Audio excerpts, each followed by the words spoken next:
Soul Live love and greetings from my heart to yours. I'm RainMa. This is a SoulJourner's Truth podcast. I come to you humbly, not to tell you what to do on your journey. I am here simply to share some of what I've learned on my own soul journey. I'm returning to my roots as a storyteller. I speak to, for, and from the one that I am. Welcome home. I'm going to unpack a couple things that have come into the field. I'm going to read this. This is a meme that is kind of floating around, and it says, "Elders can be toxic. Women can be abusive. Chiefs can be deceivers. Two spirits can be unkind. Activists can be insincere." We shouldn't put people on a pedestal simply because they hold a particular title in the community. Respect is earned, not given. Being traditional is meaningless if you don't live that lifestyle. We have to stop romanticizing titles and start showing the younger generations that we have to live a certain way to be respected, rather than simply holding a position. It was written, it says unknown, so I have no idea who to source for that. But if we focus on the words, that's what I want to unpack. And also speak a little bit about tradition in all the ways that it can be kind of considered. Let's just see where we go here. The tip of the cultural iceberg. What I see and what I have experienced as well is in the sense of being a global soul and also multiracial, multicultural myself, as well as having literally lived and worked and continue to with many people all over the globe. And culture is something that has to be taken into consideration and in context, that each question, even some of the questions and ones that I work with, it is all so unique to each person and considering their situation. And when I say it's like the tip of the cultural iceberg, there is so much that goes on underneath that nobody speaks about, that nobody talks about. And when it comes to tradition, I think in this day and age, and also a lot of the new grid kids, they are not supposed to just literally blindly give their loyalty and respect to ones who are not acting in integrity and respectful in the communities. There's something that's being wiped out with regard to, just because they're your elder. There are elders literally that are absolutely toxic. Hence these words that I began with here. Elders can be toxic. Women can be abusive and manipulative.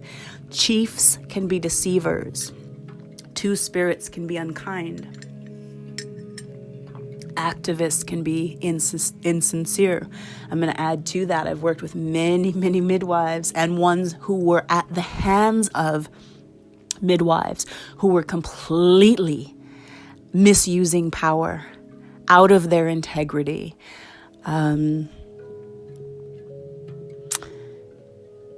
Titles. This also comes into play with religion. In the sense of, okay, well, this imam, this, or this one is a priest, or this person, and then the titles in the community. But behind closed doors, especially when you're one who has worked with ones and you see, and it's not to pick out any particular group, they're everywhere. It's everywhere, which is also, I think, what's happening in our society is that it's all about illumination. It's bringing things to light, because when it's not being discussed, when it's not being talked about, and it's just brushed under the rug of like, well, just respect your elders. No, that elder over there has been raping women in the community, is passing around a sexually transmitted disease, and it can be verified to where it's coming from. And then here the women are in shame and not speaking because they don't want to defame.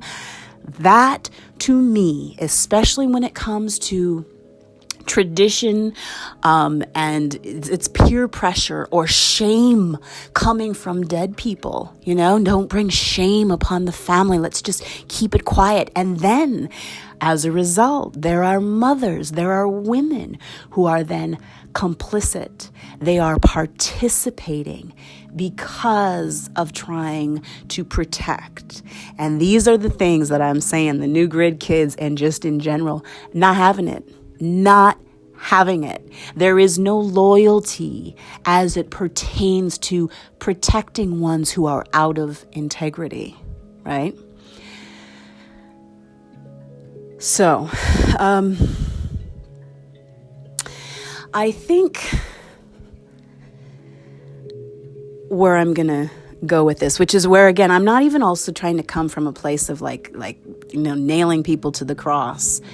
It's just something that's come into the field enough. And when I hear grown folks, like grown adult people, not kids, grown people, in absolute fear of speaking their truth or sharing, or ones that I walk with as a midwife, as a consultant in the ways that I do, that they have zero support from their church, their community, all of these things that are going on, and yet the outside world and who they are in the community, in the church, and all those things, it's really nauseating. I'm happy that more light is being shown on the things and the people and places and situations that are out of alignment. It's what it is, yeah? And then the work that I get to do is walk with some of the ones who literally are finding their voice, remembering who they are. And as much as you can be born of parents and you want to honor them for bringing you to this planet, right? Okay, they got you here. Great. But sometimes beyond that, do not use them as your examples. So this can also be with regard to relationships or marriage. And this is where it can kind of come into play as well, that this may be a high up in or an elder or someone in the community, but yet how does he treat the ones at home? What is the reality? What does that look like? And I'm kind of a stickler for that, because to me, the people who are closest to you that you live with every day, right? So that means your children, your spouse, the ones who are in everyday reality behind closed doors. What does that look like? That to me shows who is worthy of respect, because when the door opens and they go out, whether it's in church or to everybody else in those ways, but the people that they're supposed to love the most, they misuse power, they manipulate, they abuse. To me, you don't get respect. You do not. It doesn't work that way. And so I think some of the things that are coming to light are just so crucial and so huge. And that's why there's also a global community and ones that are finding their ways outside of sometimes even their family of origin or even cultural in those ways, because they realize it's like, okay, yes, here's the repetitive program is honor thy father and mother, all the things. But if then that same father and mother are manipulating and abusive and sexually assaulting their children and then showing a face to the world that everybody else is completely deceived, yeah? Anyways, I do think there's some it's romanticizing, sometimes even when I listen to people's tonal alchemy, when they speak, you can hear what is in the subconscious. It's like, well, of course, you owe your parents everything. You owe them your life. Okay. No, you got here as a result, which also on some level, it is true as far as each person's soul path. There is no blame. It's what it is. But then this is the cards. This is the hand that you've been dealt. Now, this is the life that you're living. Now what? Now, what do you do? How do you live in? What do you choose? Do you want to then be complicit and keep walking in that? Or are you going to stand and show your true colors and be who you are? Or are you going to be a victim of the environment? Or I'm from here and this is just the way it's done. I've heard grown men literally saying, well, it's what's expected of me. I don't have any choice. And I'm like, you are a grown ass man. Are you telling me that you have no choice? Then that means you're a victim and you have no power. And I'm not buying it. I call bullshit. But considering the cultural context, sometimes there are things that literally for generations and generations and generations, this is how it's been. This is how it goes. And it will continue. But it will only continue until one person in that family stands up and says, okay, it stops. Ends here with me. I will create for my own family and children. We will create new traditions. We will create things that we can actually be proud of. There will not be these skeletons in the closet that everybody is doing their best to hide.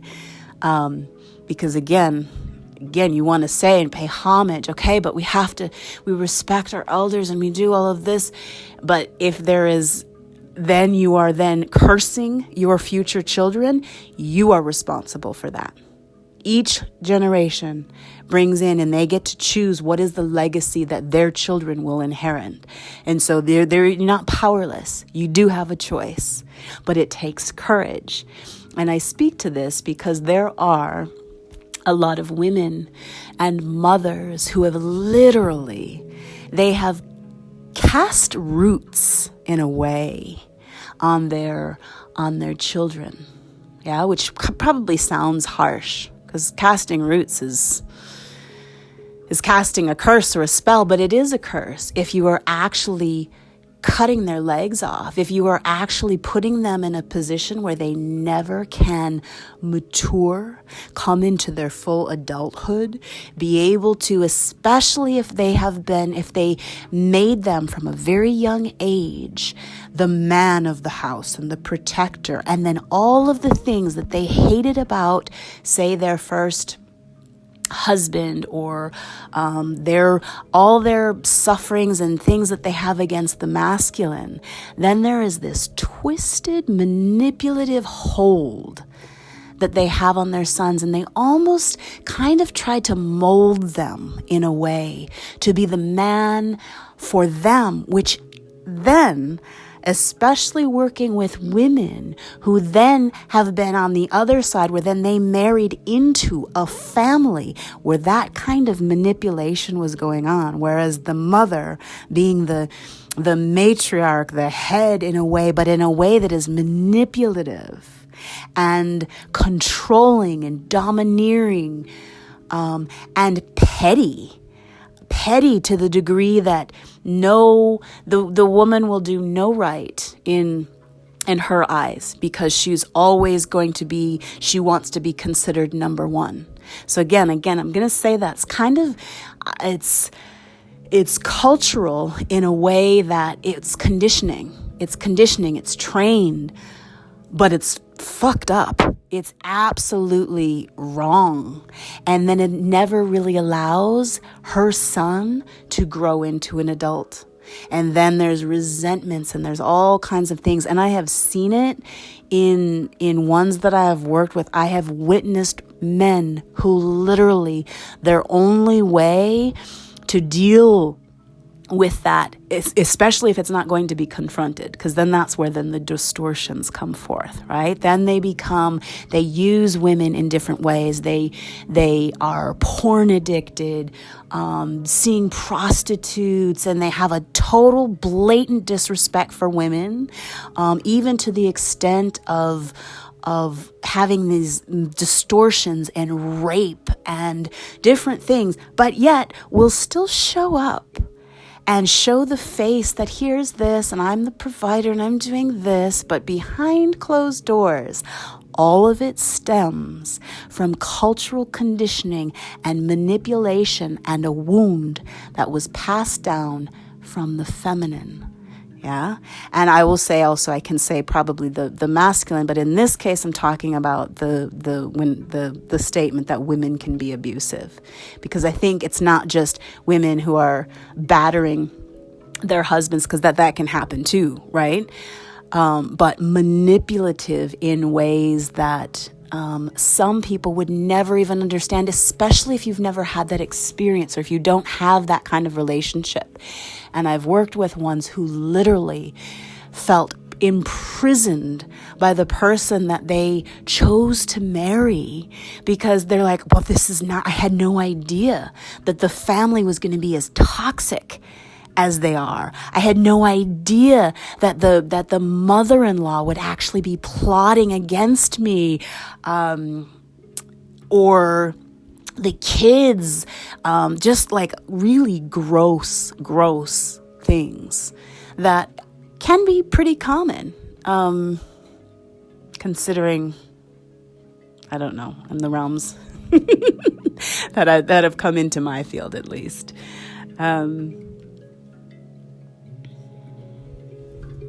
Yeah, I think it's dangerous. I think it's dangerous in the sense of a child being given, it would be like you see a child and you're like, oh my God, one day he's going to be, a king, or one day something.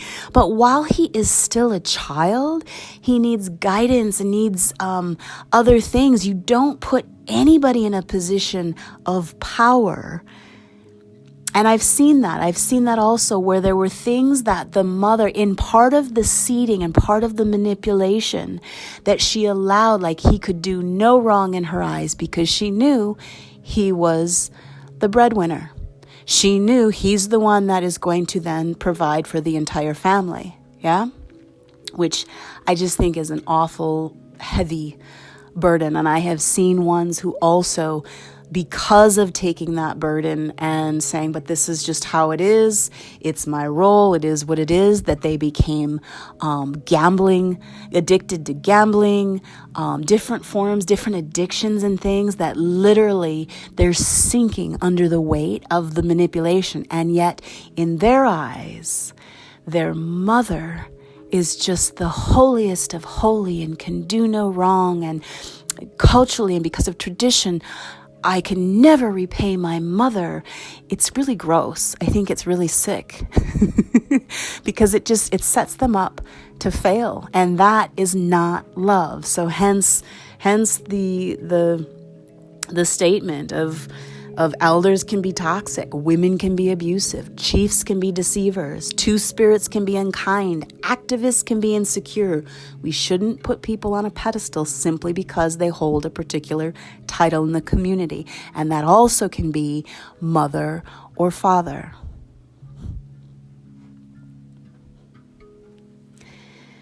One of the questions that came into my field, and it was from a young man who did not have access.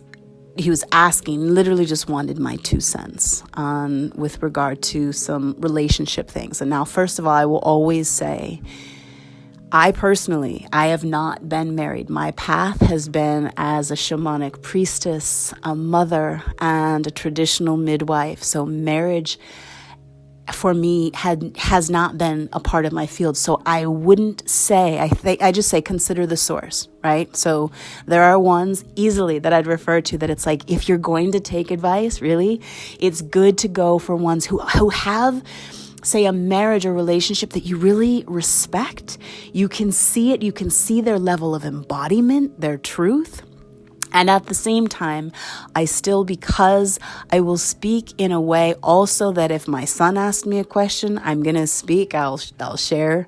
But it's also, I do value the voice of the masculine in that there should be ones that are not only your peers. This is on a level of rites of passage, right? That you should have ones who are older than you, extended family, and even if it's not possible in your own family, because sometimes everybody in the family will talk and it becomes toxic as well. It's like it's no, there's no sanctity, there's no privacy, and then can be used in different ways. So I still chose to answer, but I also will say consider the source, and to the best of your ability, try to find ones that you admire, because it's not the same as just asking, say, any man for advice.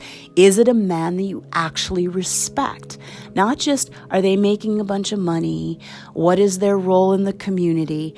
Do you really know what's going on behind closed doors? Is this a person that you actually respect? And the person who's asking the question did not have any males, any men that were around him that he could pose the question to. And so it came in to my field, and I promised that I would answer to the best of my ability. He was asking about if he could manifest. He really feels in love with a particular, infatuated, I would say. Love struck and infatuated. It's a young dynamic and young relationship, which even that is so beautiful to witness. But in listening in full presence, there were many things from the beginning, like flags that were going off, ding, ding, ding, ding, ding, ding, ding, ding, and things that he was overlooking because his eyes were wanting to see a certain thing. He was wanting to manifest this girl, even though she was clear in her saying she friend zoned him. Yeah, not interested. She has, in her own upbringing, in her own family, some cultural conditioning as far as who she's going to marry, right? Who she wants to connect with, which I think it's important. People should be really conscious of who they choose. And ultimately, they should choose each other. So some of the context of the conversation, the fact that she wasn't interested and he was asking if there's a way for him to manifest her, that what can he do? And so my advice to him was to center and to ground in his own being, to really know thyself, to connect in himself, to build and to create in the ways that he's being called to. So not just a pipe dream of like one day we'll be married and something, like literally what are the steps that you're taking to bring your dream into reality? So if you want to be her husband one day, what are the steps? What does that look like? And some of that applies to how much control and command do you have over your physical being and vessel. And as far as maturity, there is something that in the sense of maturity, your ability to be in co-creation and collaboration with yourself, knowing yourself, not being super wishy-washy. I notice also in this era as well, I do feel like there are also some men out there that are really quite okay with playing the role of like a Peter Pan energy, where they are literally willing to outsource and they want to be provided for. They want to be taken care of. And so a lot of what she was speaking about, and I could kind of hear it in the story and how he was saying, but it's like for him, he hasn't even anchored enough yet in his own being, in his growth and development. And I think even a mature man would say, get yourself together, get your life together, right? Get yourself prepare for your life and your future and all these things. And don't be so swayed and guided by, oh, love, because at the end of the day, if you don't have, where is your ground? Where is your house? What are your plans? All of those things. Then what are you even talking about? If you can't provide even for yourself, it isn't even intelligent for a woman to go, oh, okay, well, he would be, I believe that he could probably make it someday. If he hasn't made any of those efforts, I don't know, unless, again, everyone gets to choose their dynamic. There are many women who are really okay with that as well. Maybe they've had different dynamics and they want to be the breadwinner, and then the man can stay home. I don't know. Maybe that's also a part of the cultural iceberg. You have to really discuss some of the things around gender roles, of expectations, children, like work ethic. There's so many different things, core values.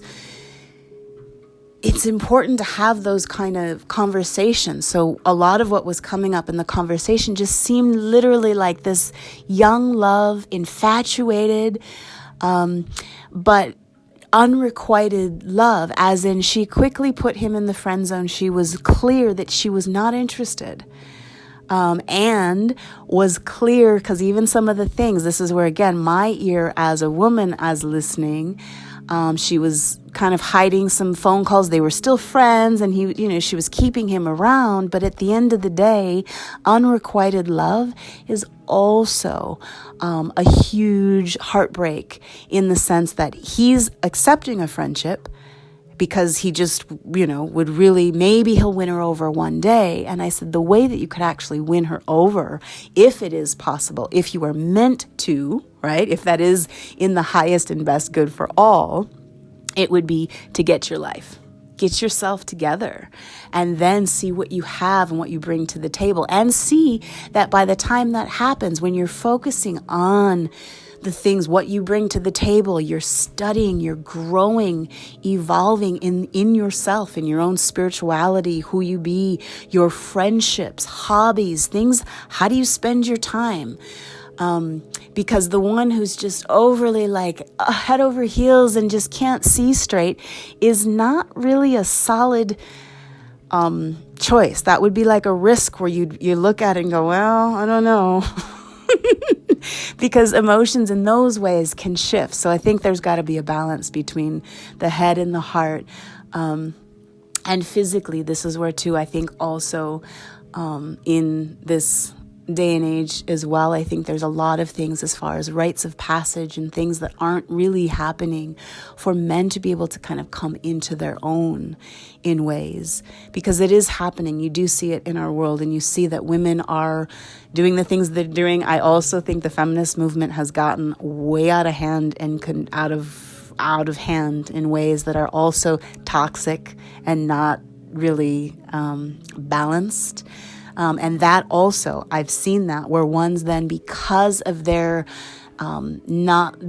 disgruntled relationships or things, they end up taking things out. I had a client once who literally, she had kind of a come to Jesus moment, in the sense of her realization in our work that she was literally responsible for crushing her son.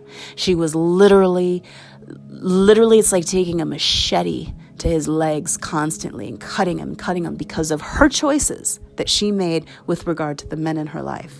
Yeah, it has nothing to do with him, but it was her choice, which at the end of the day, she was punishing and taking out all her resentments against men on her firstborn child, and not taking any responsibility in her choosing the men that she had a child with and that she had in her life. It was her choices.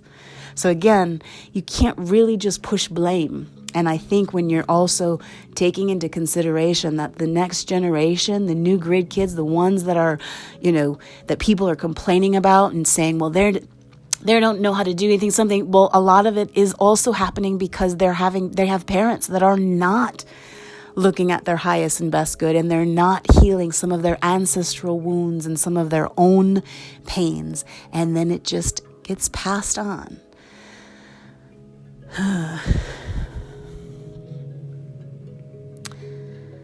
Anyways, so the conversation about wanting to manifest this specific person, the context of the conversation, I literally just said, even if you could manifest this person, if it has already been made clear that she's not interested, and this isn't like a little cat and mouse game where you play, it's like, no, I'll win her over, I'll get her. If she's been clear, what's the saying from Miss Maya Angelou? When people show you and tell you who they are, believe them. Don't try to make it into something else. Don't try to paint, you have an empty gas tank and then you're going to put a smiley face over it. And it's like, no, you still don't have any fucking gas in your tank. I think then as it pertains to like red flags in relationships, it's not always about the other person. If you start lying to yourself about who someone is, just so you don't have to face losing them, the flag is on you. That's the red flag. It is not the other person.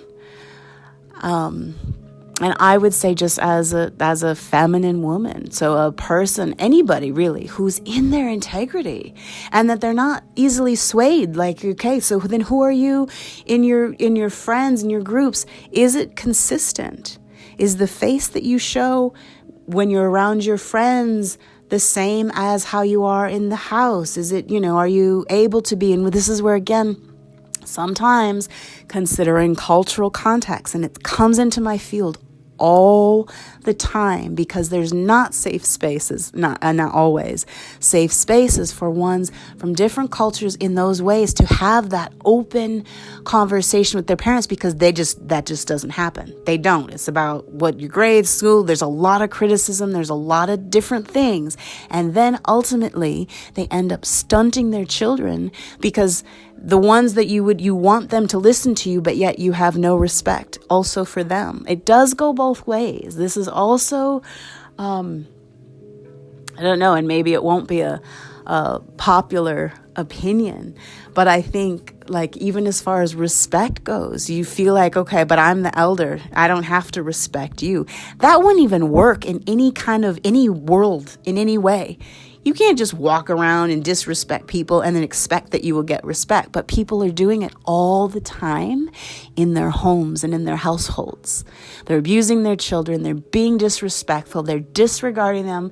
And then because of peer pressure, tradition being peer pressure from dead people, you talk back. Don't you ever say anything against me. And you are supposed to take care of me and provide for your mother and all of your siblings and all of this, even if I've beat the shit out of you for, 15 to 20 years or whatever, until you ever moved out, whatever.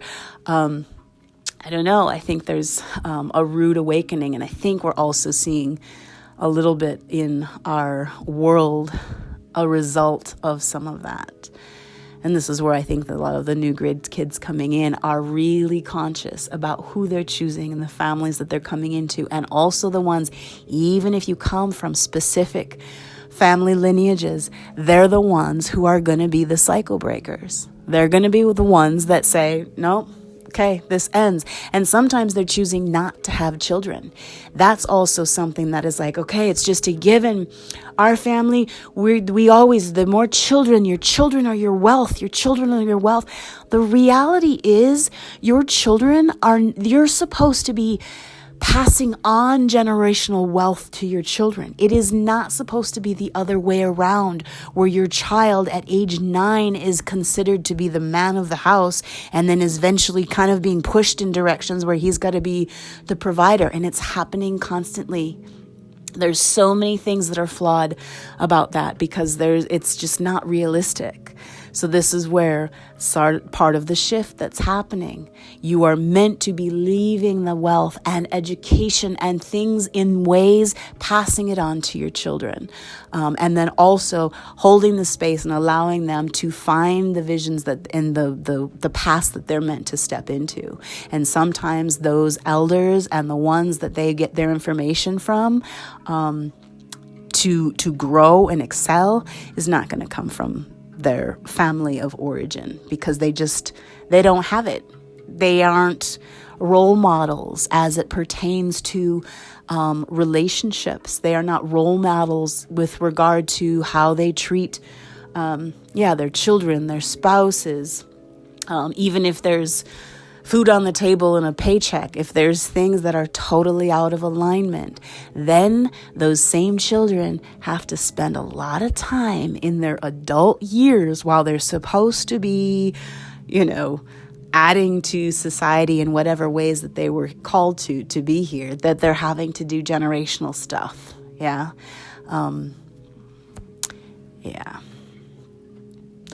Cultural iceberg.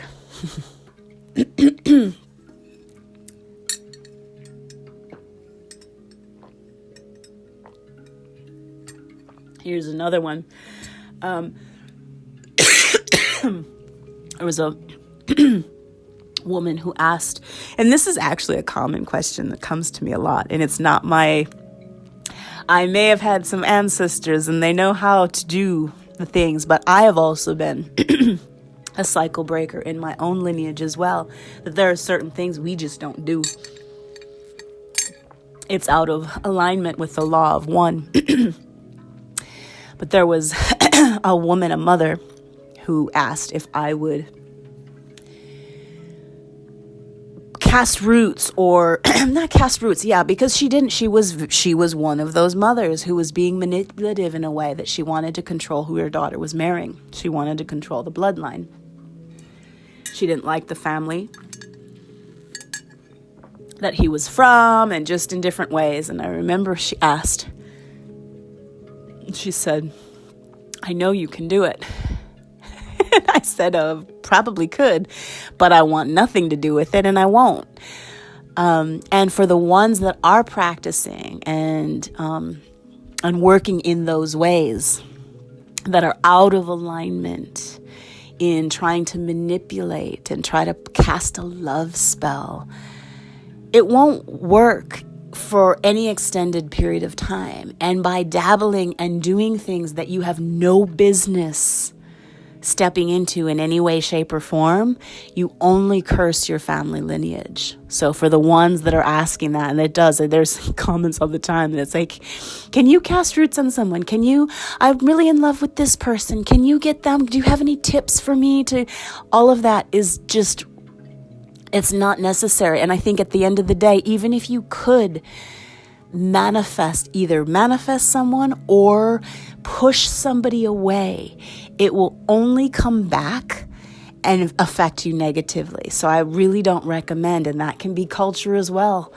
Cultural, it's like, well, we always had this auntie in the family. She could do this. Or even in businesses, there was a woman literally and it was about jealousy and envy, competition, between these two old witches, right? Or, women, medicine women, and, but in a sense of like the distortions, that in the family line, and ultimately, and they would do it back and forth, right? They would cast roots on each other. It was like this ongoing thing. And so sometimes even in the lineage and the children of these ones kind of get caught up in it, but eventually it will not end well. And those are things then that you are then setting your children up to have to face in different ways. And for ones, I've addressed this from many different angles, because again, when you do claim and you fully inhabit your own embodiment, your light is shining into such a degree that you cannot be touched. But if you are lowering your frequency to cast roots or to manipulate or to do things, you will reap what you sow, and you will have horrible luck and consequences. And if it's not you, it'll be ones that are the closest to you. And that's a horrible way to go about it. So for anyone who asks, can I cast a love spell, or can I manifest this person who has clearly said that they don't want me, that they don't want to be in a relationship, they aren't attracted to me, and then say if they did right here, and she cast this spell, and then the next day you go and see this person, the person who the day before said they weren't in love with you, and then the next day you see them and here's this spell and they're like, I love you. Do you really want that on a literal level of integrity? Is that sufficient for you? I wouldn't want, I don't know. I think there's an ethic that I have also in my being. It's like, that's not even winning. That's the lowest form of low, because then you know, and you have to live every day. You have to go to your own mirror. You have to live and you look at yourself and you know that this person, having their full sound awareness and mind and all of that, said no, and they did not choose you. And you took something or someone that didn't belong to you by force or by manipulation or magic or whatever, right? Go to your own mirror. You like who you see? You have respect for the person that is looking back in the mirror at you? Yeah, I don't know. I think that's one of the things that I'll say, that at the end of the day, you can fool as many people as you want. You can walk and you can do whatever you want, but at the end of the day, and this is with regard to truth and integrity on all levels, if you can go to your mirror and look yourself in the eye and you feel okay with who you are, and it's okay for you, then have at it, do it.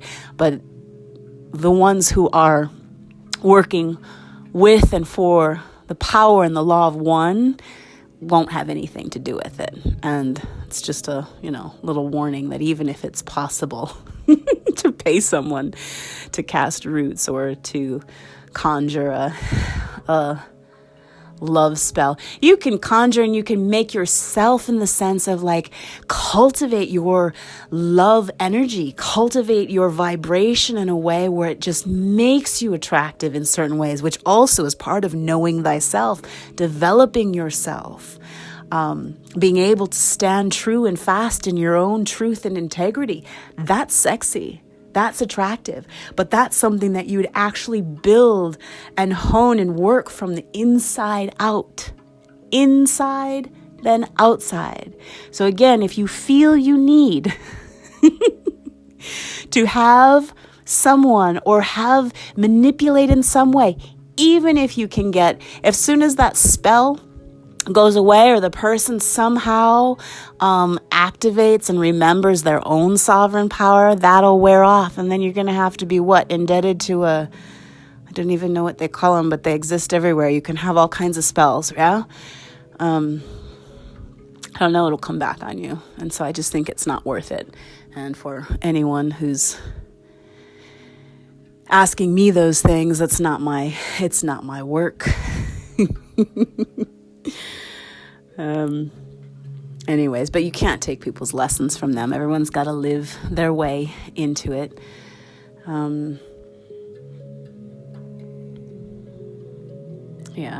But there is a lot of context that has to be considered when we talk about certain things, because even some of the things that I'm speaking about in this context, if you do not have that experience or in, I've walked with ones who literally have had such horrible dynamics in their family relationships and different things. And it's literally coming from manipulative, toxic parents, who probably even before they were born we're clear that here's the roles that these children will play. And it's really outdated, and it doesn't really come from love at all. It's really kind of a slave. It's a slave system, because then the kids, it's like, oh, they should be they're your biggest wealth, and your children. But really, at the end of the day, the children are seen as money, breadwinners, sources of obligation.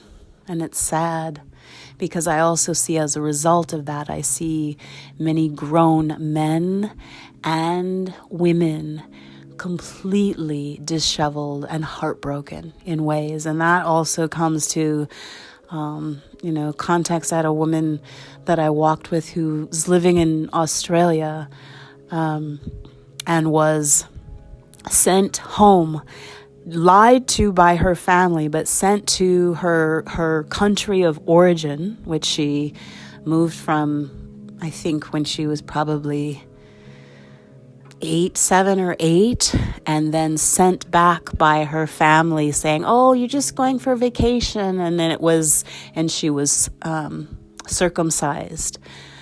And then walking with her as a midwife and as an adult in her reclaiming her body, her feelings of abandonment and betrayal by her own family, because this is just culturally, this is just what's done, right? And then still never being able to really have this woman that I'm speaking of did. Yeah, there was definitely, and I think probably, there was a severing of the relationship. So she's one who literally had to eventually, even in reclaiming, as she regained the memories, because there was a whole period of time that she blocked out because it was so traumatic to have her clitoris cut. And the betrayal, it was literally this betrayal of her family because they were following. This is their culture. This is what's, and if you know me, I'm clear. I don't give a shit about any of that. For men or women, if you're cutting, you are going against God. Yeah. And so again, I can handle it for the ones that want to say, well, no, it's our culture and this is what we do, blah, blah, blah. New grid kids are coming in and saying, we will not have it. We will not have it. Not moving forward. There's a lot of stuff that stems from that. That's a whole other topic, so I'm not going to go there. But again, my point is that there are a lot of grown men and women who are having to come to terms with deep, deep betrayal, and it coming from inside the house. There's a movie, which again, so this is also cultural context in the sense that it's like, if you are not from the States, or you say you don't have this movie, right? This also happens in the sense of like even humor. Like there's certain nuances and things, each land, each culture, everything, right? That's like sometimes only ones who are from that place or who have lived in places in those ways, they wouldn't understand because it's outside of their view. But there's a movie it was called When a Stranger Calls. And there was a part in the movie, she was babysitting, and it's like they traced the call, like, who's this person? And then the person on the cops, they tap the phone. It's like the call is coming from inside the house. It's coming from inside the house. Get out. So it was a killer or whatever. And I know that sounds pretty extreme, but what I am speaking to is a lot of what's been coming up for people, that it's like they've been the first in their family to speak about things or to say, you know what? This is what has been happening to me since I've been since a child, and my mother knew about it and she didn't stop it. My father, the uncles, like da da da, and this is and they all just said, "Oh, come on, just don't," and they all kind of sweep over it. And then as adults, what these adults are having to address in their own families and with their own lives, kind of reclaiming in those ways. Anyways, there's a lot to it. And I would say, though, I'm certainly one that, especially even my path and my journeys as a traditional midwife and shamanic priestess and all the things as I traveled, I've learned that it's like you see what people present, but then also you see what's behind. And especially when you know that transparency really Even with a lot of the new grid kids, I will say this. A lot of what we consider to be gifts of like telepathy and different things, a lot of these new grid kids that are coming in, you cannot fool them. You cannot show one face. They will see it. They will see it, and they will not be listening in any kind of way. Just obey and respect your elders. Not if their intuition and everything in their body and their own spirit guides and angels and ancestors are going, get away, move away. And they'll show the true face of the person that stands before. And they will have the courage to be able to either speak up, find, because it happens all the time, right? There are ones who then, they do have their ways to leave, but a lot of times there is a way of having to go against their family in order to save themselves in the future. And what I mean by that is exactly what I said about some of the adults that I've walked with that literally from so many years of whether they had to suppress abuse and kind of literally block out memories, or having to rebuild and literally, and then the toll that it takes, not only their relationship and healing for themselves, but also in their relationships and as a parent and all the things. So I don't know. I have compassion. There is an understanding that I have too, also when I step into some different realms with ones, in the sense of looking at the Akashic records and looking at what their soul kind of was here to transmute, to come into different things. I get it. But I do say, when I speak about my major focus being on generation next, is the fact that there are ones, they're not supposed to be spending their time doing that kind of stuff. They're not supposed to be here trying to rebuild themselves, because it wastes a lot of time. It wastes a lot of time. So I think I'm gonna leave that here. I have no idea where we just went, but I'm just gonna say that's my 2 cents in this now moment. Peace, peace, and more peace.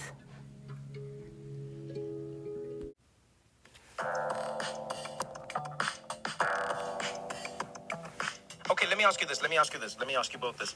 If you had to pick a parent of yours, or not even a parent, let's say any older relative, grandparent, parent, anyone, who's the person you would trust most to pick a spouse for you, and who's the person you would trust least to pick a spouse for you? Let Josh go first. I would trust my mom to pick. Okay. Because I think not only does my mom have good taste in people, but my mom has that thing that all moms have, where she has that feeling, right? She has that feeling of this person, there's something wrong. My mom has successfully picked out almost every person in my life that turned out to be crazy.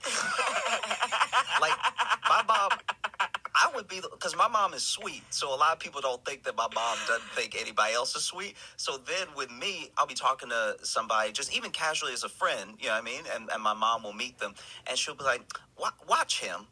And I'm like, but what? And he will have not done anything crazy, right?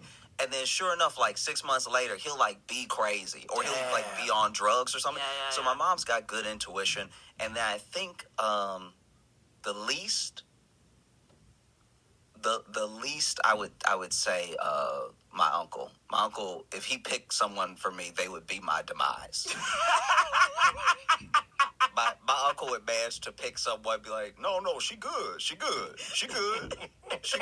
a good heart. It's but she has a pistol in her purse. She has a pistol in her purse, and she has a pistol in her holster. Why do you need an extra pistol? Who's coming for this woman? And it's no, she gonna keep you safe from the ops. It's what do you know about ops? Oh, man. Christiana, who would you pick? Okay, this is so hard, because then the family member's going to listen, and, Nigerians like to fight. My family group chat's already a mess, because all we do in there is fight. That's how we express love, through anger. So, oh my God, this is hard. I would say, could I pick two to pick? Because it's for different reasons. One. Oh my Who's God. the one you trust the most, and who's the one you trust the least to pick your spouse for you? Oh, okay, I'll pick someone dead so no one can be offended. My maternal grandma. Oh, that's smart. Because she was very difficult. I feel like she was Kris Jenner before Kris Jenner. Like, if my grandma was born in America, she would have turned my mum and her siblings into the Kardashians. Like, my God. Because my grandma would have made sure he was rich and good looking, and I could beat him up. So it would have just been like a good combination. She didn't care about anything. She didn't care if he went to church. She didn't care if he drank. She used to be like, oh, if he cheats, it's fine, as long as he doesn't hit you. She just was like, the things you need, this man will do. And she picked well in my granddad, and she always liked my dad. Okay. Even though he didn't smoke or drink and he went to church too much for her. And he wasn't rich, but she was like, well, maybe one day he will be. So I'd say my maternal grandma, because no one can be offended because she's dead, you know? Mm-hmm. Smart move. Who do you trust the least now? Oh, my God. Dead card is already played. I know. Ooh, Trevor, you're trying to get me in trouble here. Oof, I don't know. Probably, you know, I can't say it. I'm going to get in trouble. I can't say it. You don't have to say the name. You can just say who it would be. I mean, that's big enough. I think that it would be one of my aunts, because I don't know if they pick men well, and I will leave it as that. Damn. Yeah. Shots fired. Shots But- fired. Bam, bam, bam, bam. Yes, but I'm not saying which aunt on what side of the family. I'm just saying, yeah, I don't necessarily like their choices, but they work with what they've got, which is all you can do in life. Let the Hunger Games begin. And Trevor, your turn, since you put us on the spot. Oh, this is easy. This is easy for me. This is easy. If I was picking who would I trust the most, I would trust my mom, because I think she has a good balance of understanding what is right for me and what I want as well. Do you know what I mean?